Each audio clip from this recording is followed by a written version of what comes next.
Hi friends, இது Wednesday மதியம் தான். மதியம் வந்து என்ன செய்யலான்ட்டுன்னு காய்ங்க கொஞ்சம் இருந்தது. சரி, அதை வந்து தீர்த்துட்டு மார்க்கெட்டுக்கு போய் காய்ங்க வாங்கணும். ஸோ அதனால் இருக்கிற காயெல்லாம் போட்டு காரக்குழம்பு வச்சிடலான்னு சொல்லிட்டு ரெடி பண்ணிகிட்ருக்கேன். தாளிப்பு வந்து சீரகம், வெந்தயம், கொஞ்சம் கருவேப்பிலை இதுதான் போட்டுட்டு தாளிச்சுக்கிட்டேன். பூண்டு கொஞ்சம் இருந்தால் இடித்து போட்டுக்கோங்க. பூண்டு போட்டால் நல்லாயிருக்கும் டேஸ்ட்டு. என்கிட்ட காலி ஆகிடுச்சு, நான் கவனிக்கலை. சரி, கடைக்கு போய் வாங்கினா டைம் ஆகிடும்னு சொல்லிட்டு இருக்கிறத வச்சு நான் செஞ்சுட்டேன்.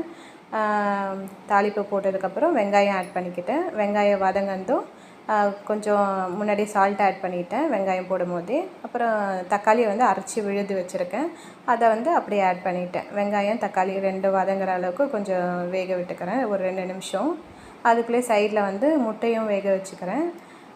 முட்டையை வந்து தண்ணி ஊற்றி, நம்ம முன்னாடியே தண்ணியில் வந்து கொஞ்சம் உப்பு சால்ட்டு போட்டு ஆட் பண்ணி கரைச்சி வச்சுருக்கேன். அந்த தண்ணி கொஞ்சம் ஹீட்டாக இருந்தும் முட்டையை அதில் ஆட் பண்ணிக்கிறேன். முட்டை வந்து உடையாமல் வரணுன்னா, அதாவது நம்ம வெந்ததுக்கப்புறம் எடுக்கும் போது ஓடோடையே பாதி முட்டை வந்து வந்துடும். ஸோ அந்த மாதிரி வராமல் இருக்கிறதுக்கு வந்து கொஞ்சம் தண்ணி ஹீட்டு தண்ணியில் ஆனதும் முட்டையை போட்ட உடனே ஆயில் இருக்குது பார்த்திங்களா, சமையல் ஆயில், அதை கொஞ்சம் விட்டிங்கனாக்கா அது வந்து நம்ம எடுக்கும் போது உடையாமல் முட்டை அப்படியே அழகாக ஓடு தனியாக முட்டை தனியாக வந்துடும். ஸோ இதை வேணால் ஃபாலோ பண்ணி பாருங்கள். மசாலா பொடி வந்து சாம்பார் பொடி, குழம்பு மிளகாய்த்தூள், தனி மிளகாய்த்தூள், மஞ்சள் தூள் இதை ஆட் பண்ணேன். ஏன்னா சாம்பார் பொடி போட்டால் டேஸ்ட் இன்னும் நல்லாயிருக்கும், அதனால தான் நான் போட்டு பண்ணுவேன். அப்புறம் காய்ங்க வந்து கத்திரிக்காய், மாங்காய், அப்புறம் உருளைக்கிழங்கு இருந்தது, அதையும் போட்டு வச்சுருக்கேன். சரி, நீங்கள் உங்களுக்கு என்ன காய் விருப்பமோ அதை போட்டுக்கலாம்.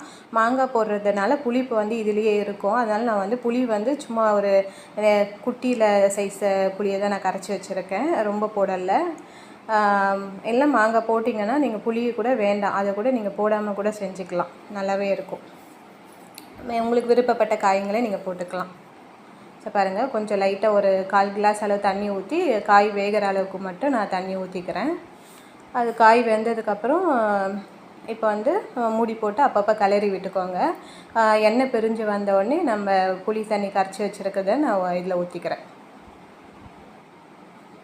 ஏன்னா ரொம்ப புளிக்காது, நான் வந்து சும்மா ஒரு 2-3 துண்டு மாங்காய் பீஸ் தான் போட்டிருக்கேன், அதனால் ரொம்ப புளிப்பு இருக்காது. தண்ணி உங்களுக்கு தேவையான அளவுக்கு ஊற்றிக்கோங்க.